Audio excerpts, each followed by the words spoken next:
भगवान परिपक्व करते हैं अपने प्रेमी के हृदय को। जहां प्रेम प्रकाशित करना है उसे परिपक्व करते हैं, अपमान दिलाते हैं, प्रेरित करते हैं। सबके उर में वही बैठे हुए हैं। बोले भियस महेश तब ज्ञानी मूढ़ न कोय, जस जही का रघुपत करे तस ताहि क्षण होए। उर प्रेरक रघुवंश विभूषण। भगवान प्रेरित करते, इसकी निंदा करो, इसकी अवहेलना करो, इसका अपमान करो, फिर देखते हैं अब हृदय में कैसा लगा। बोले ठीक है आगे बढ़ो। फिर दूसरी वार, जैसे एक कांच है, छोटा सा कंकड़ मारो टूट जाएगा, पर जब उसको परिपक्व किया जाता है, ठंडा गरम तो बुलेट प्रूफ हो जाता है, गोली मारो तो नहीं टूटेगा। ऐसे ही भगवान अपने भक्त के हृदय को बुलेट प्रूफ कर देते हैं। वाणी की गोली, अपमान, नाना प्रकार के तिरस्कार, नाना प्रकार के द्वंद्व, सुख दुख, लाभ हानि, मान अपमान, निंदा स्तुति, जन्म मृत्यु, इन सब का प्रभाव नहीं पड़ता उसके हृदय में। जो प्रेमी हृदय होता है, तैयार रहो, आपके हृदय को भगवान ऐसा बनाएंगे किसी भी तरह का कोई द्वंद्व आपको परास्त न कर पावे। प्रेमी जनों का रंग उसी के हृदय में चढ़ता है। कृपा प्रकरण है एक सेवक वाणी में, उसमें दो भाव रखे गए, एक अकृपा और एक कृपा। कृपा प्रकरण में देखिए, जब तीसरी भूमिका आती है कृपा पात्र की, पहली भूमिका है मुख बरनत हरिवंश, चित्तनाम हरिवंश रति, मन सुमिरन हरिवंश, यह जो कृपा हरिवंश की।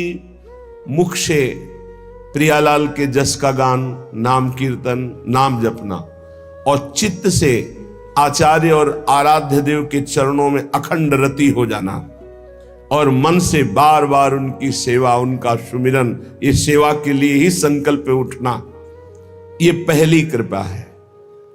ये आचार्य गुरुदेव की, इष्ट देव की पहली कृपा है। मुख बरनत हरिवंश, चित्तनाम हरिवंश रति, मन सुमिरन हरिवंश, यह जो कृपा हरिवंश की। फिर दूसरी कृपा, दूसरी भूमिका उदय होती है। सब जीवन सो प्रीति, रीति निबाहत आपनी, श्रवण कथन परतीति, यह जो कृपा हरिवंश की। सब चराचर जीव से प्रेम का व्यवहार, क्योंकि मेरे प्रभु ही सबके अंदर बैठे हुए हैं। पर किसी से कोई स्वार्थ की आकांक्षा नहीं, कोई आकांक्षा नहीं, कोई चाह नहीं। सब जीवन सो प्रीति, पर रीति निवाहत अपनी रीति क्या है? सब सोहित निष्कामति। कोई किसी से बदले की चाह नहीं, ना द्वेष के बदले की चाह, ना राग के बदले की चाह। वो राग द्वेष से अलग भगवत भाव से सेवा करता हुआ निष्काम। श्रवण कथन परतीति, बस अपनी वाणी जी का गायन, वाणी जी का श्रवण और विश्वास, किसी श्रवण कथन से, नाम वाणी से हमें श्यामा श्याम की प्राप्ति हो जाएगी। श्रवण कथन परतीति, परतीत माने विश्वास, यह जो कृपा हरिवंश की। अब तीसरी भूमिका, शत्रु मित्र समझानी,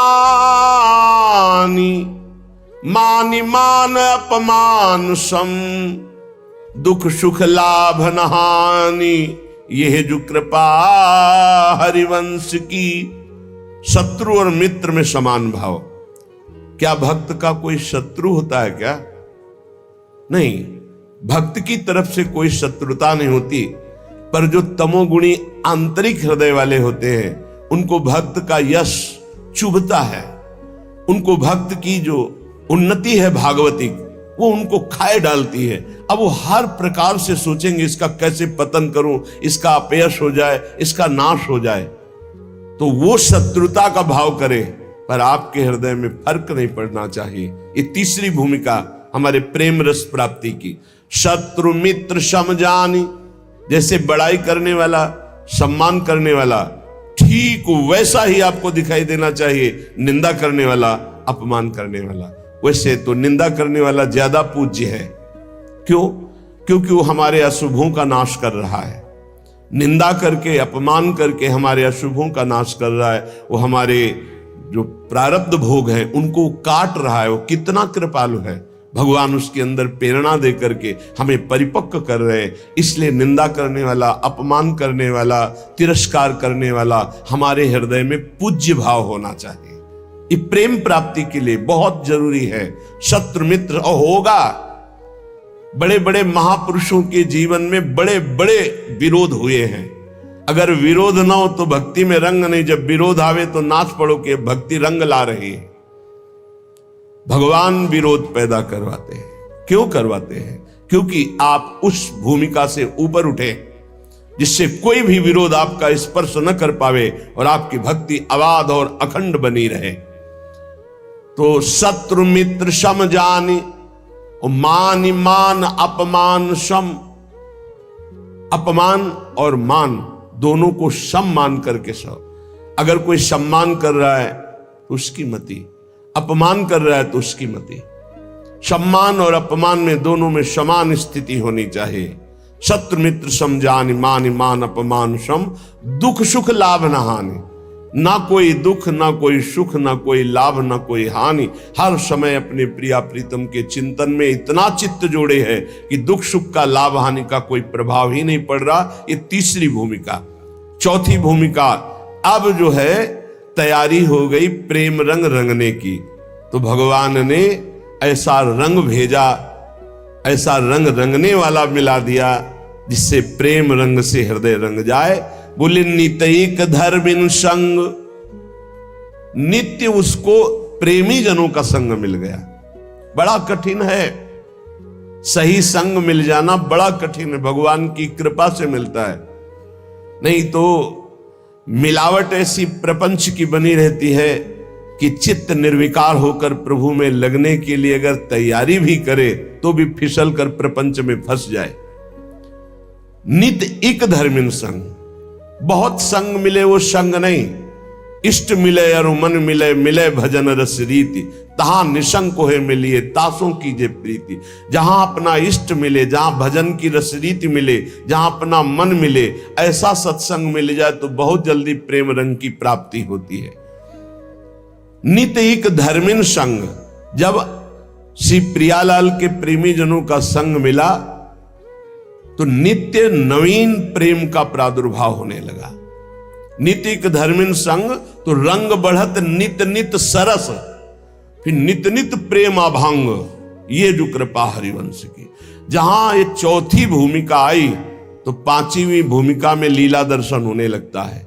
निरखत नित्य विहार, पुलकित तन रोमावली, आनंद नैन सुधार। ये जो कृपा हरिवंश की। नेत्र खुले हैं बंद। वो प्रिया प्रीतम की रूप माधुरी, लीला माधुरी में डूबा हुआ, आनंद सुप्रवाह करता हुआ एक एक क्षण महाप्रेम में व्यतीत हो रहा है। छिन छिन रुदन करंत, छिन गावत आनंद भरी, छिन छिन हर हसंत। ये जो कृपा हरिवंश की। ये छठवीं भूमिका आई। क्षण क्षण में उसका रोना हो रहा है। क्षण क्षण में वो प्रियालाल के संग विहरण कर रहा है। क्षण क्षण में उनकी लीलाओं का गायन करके डूब रहा है। छिन छिन बिहरत संग, छिन छिन निरखत प्रेम भरी, छिन जस कहता भंग। ये जो कृपा हरिवंश की। सातवीं भूमिका में हर समय प्रिया प्रीतम के साथ रहता है, हर समय। और आठवीं भूमिका जब जागृत होती है तब जो बड़े बड़े ईश्वर कोटि के महापुरुषों के लिए दर्शन पाना दुर्लभ है, उस केली का दर्शन करता है। त्रपित न मानत नैन, कुंजरंध्र अवलोकितन। ये सुख कहत बने न, ये जो कृपा हरिवंश की। निरंतर कुंजरंध्रों में लगकर प्रियालाल की अद्भुत केली का वो उपासक अवलोकन करता है, जिसके हृदय में प्रेम जागृत हो जाता है। ये 7 भूमिकाएं बहुत सुंदर प्रेम की श्री सेवक जी महाराज ने वर्णन की। तो जो उपासक सहनशील होता है वही इस मार्ग में चलता है। जब प्रशंसा होती है तो सबको अच्छा लगता है, और जब निंदा होती है तो सबको बुरा लगता है। यथा कर तुम हमारा प्रीतम है भाई, समझो ये माया भगवती ऐसी आंधी चलाएगी कि तुम हमारी बात न पकड़ पाओ, और बाद में देख लेना तुम्हें समझ में आएगा कि क्या हमने खो दिया। अब वो बोलवाना चाहते हैं, मूकम करोति वाचालम पंगुम लंघयते गिरिम यत् कृपा तमहम वंदे परमानंद माधवम। वही माधव परमानंद बैठ करके मूक से वाचाल कर दिया। अब इस वाचाल से वो मूक कर दे, उनकी महिमा की बात।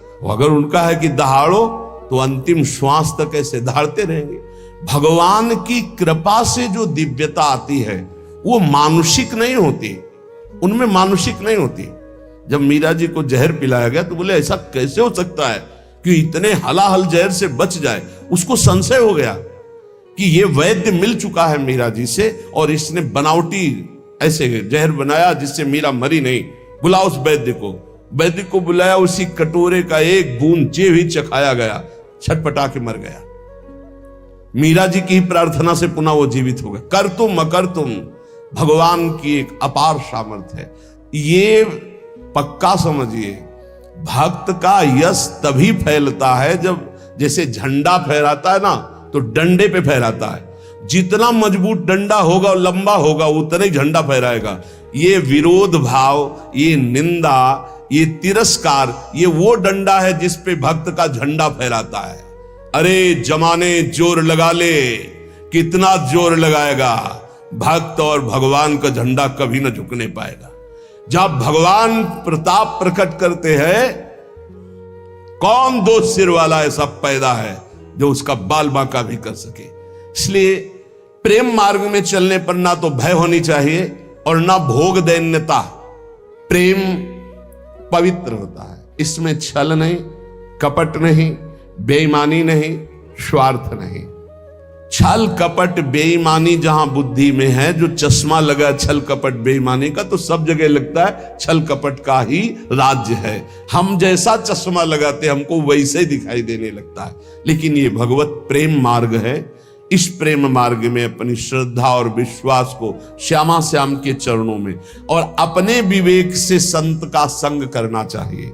जहां हम बैठे हैं हमको क्या लाभ मिला है, जहां हम जुड़े हैं, सुन रहे हैं, उसमें हमारी बुद्धि की पवित्रता कितनी हुई है। लाभ देखा जाता है सुमिरन, त्याग, भगवत आकर्षण, ये कितना हमारे अंदर हुआ है। ये हमें देखना है कि हमें जो सत्संग मिल रहा है उससे हमारे भगवत मार्ग कितना पुष्ट हो रहा है। तभी हमारा दृढ़ विश्वास होगा, और जो पुष्ट हो रहा है वो हमारे ऊपर कृपा है श्री जी की, गुरु जी की, आचार्य की, तभी हमारा उत्साह बन पाता है। तो बचना चाहिए अपनी श्रवणेन्द्री के प्रपंच जनित वचन सुनने से, नेत्रेंद्री से दोष दर्शन से, तो हमारा जो हृदय है वो छल कपट बेईमानी आदि दोषों से रहित हो जाए। सच्चे प्रेमी में पाप आचरण नहीं रह जाते। जो सत्य मार्ग के पथिक हैं उनमें पाप आचरण नहीं होते। पाप होते हैं कामना के कारण, और कामना होती है देहाभिमान के कारण, और देहाभिमान होता है अज्ञान के कारण। सबका मूल अज्ञान और अविद्या है। जब प्रेम का प्रकाश होता है तो अज्ञान ही नहीं रह जाता, इसलिए ना वासना रह जाती, ना कोई कामना रह जाती है। भगवत प्रेम ये अंतिम चरम पुरुषार्थ है, जो मोक्ष के आगे की भी बात है। भगवत प्रेम अत्यंत दुर्लभ है, पर इसकी प्राप्ति कृपा से सहज में हो जाती है।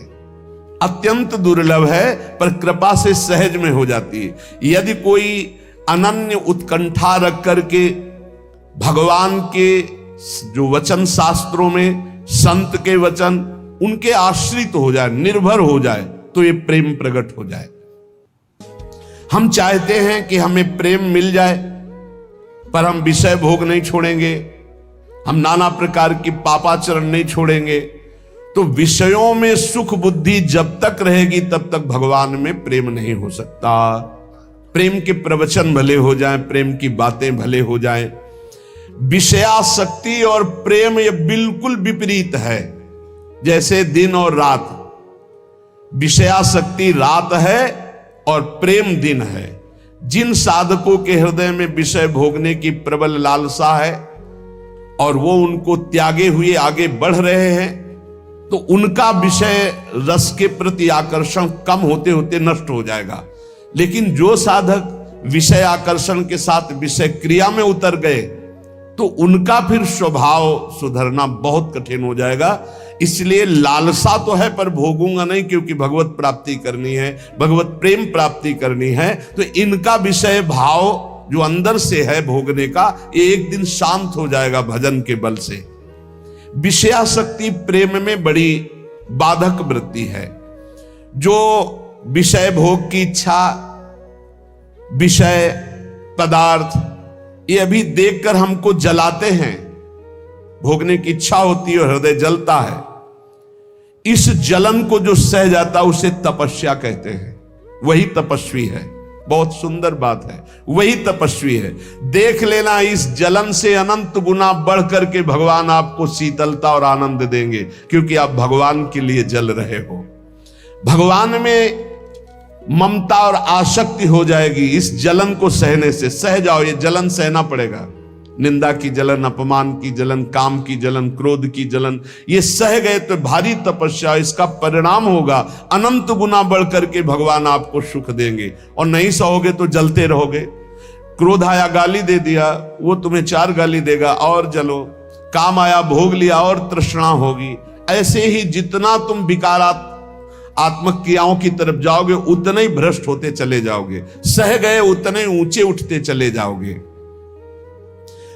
प्रेमी को ऐसा अनुभव होने लगता है कि मेरा शरीर प्रभु को समर्पित है, ये प्रभु की वस्तु है, मैं इसे भोग नहीं सकता, ये प्रभु की धरोहर है।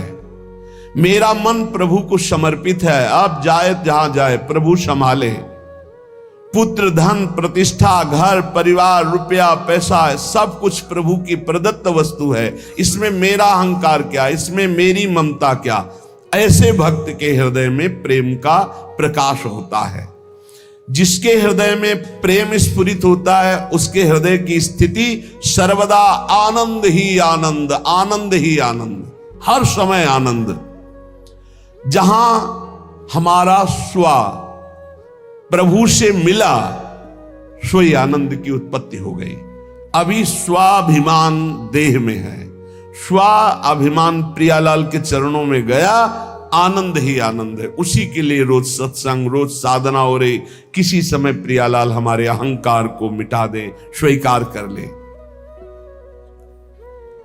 भगवत प्रेम में कृपा की बाट जो ही जाती है। कब गुरु कृपा होगी कि हमारे हृदय प्रेम जागृत हो, कब प्रियालाल की कृपा होगी। कम से कम इतनी तड़पन तो हो ही जाए कि दिन में कई बार अपने अंदर अभाव पैदा हो कि मेरे अंदर प्रेम नहीं जागृत हुआ, अभी प्रभु का प्रेम जागृत नहीं हुआ। ना नाम से प्रेम है, ना धाम से प्रेम है, ना प्रियालाल से प्रेम है। ये भगवत प्रेम की बातें सुनकर कच्चा उपासक डरने लगता है कि इतनी जलन सहनी पड़ेगी। पर सच्चा उपासक यही आग की ज्वाला से चलना है। चढ़ी के मैन तुरंग पे चलिबो पावक माए।